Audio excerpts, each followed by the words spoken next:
One of the fashion world's biggest designers comes to Canada. That's right. Last night, Zac Posen brought his talents to Toronto for his first ever Canadian runway show.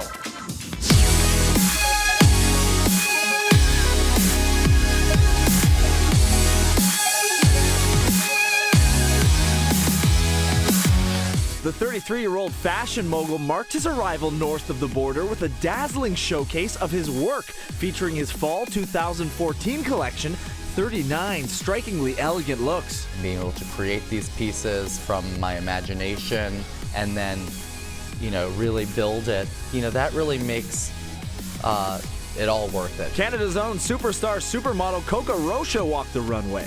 What is it about Coco Rocha, aside from the fact that she's fabulously Canadian, that you adore so much? She is an incredible friend. Not only is she a powerhouse now, she's going to be a force for the rest of her life. Already known for his stunning creations worn by the likes of Sofia Vergara, Glenn Close, and Goldie Hawn, Posen brings with him a modern touch of glamour. He's very old school in the sense that he's a very hands-on designer who is literally sitting there draping fabric on a stockman. Zac has a real affinity with women. He really believes in making them look their best and feel their best, and he does it very well. Our Entertainment City cameras got exclusive backstage access during last night's show. But that's not all. We got an inside look at. The designer revealed additional skills in dancing. There it is. There it is. I'm about real bodies. That's really important to me. Diversity is beauty.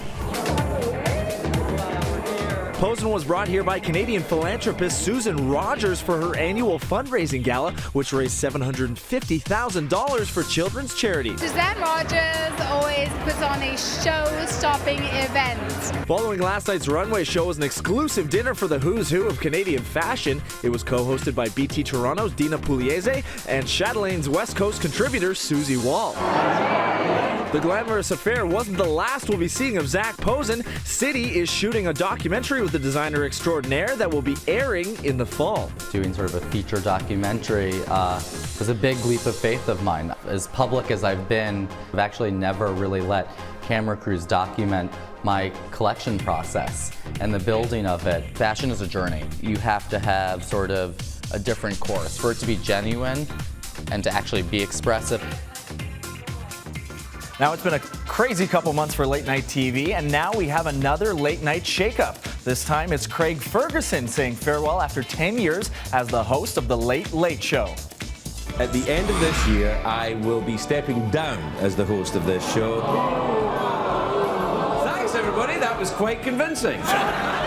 The Late Late Show host described his impending exit as a conscious uncoupling, like Gwyneth Paltrow and Chris Martin. Ferguson will step down by his own choice in December. There was speculation the comedian would be taking over hosting duties of The Late Show from David Letterman upon his retirement, but that gig went to Stephen Colbert. As for Ferguson's future plans, I'll go and do something else. Probably I'm thinking carpentry.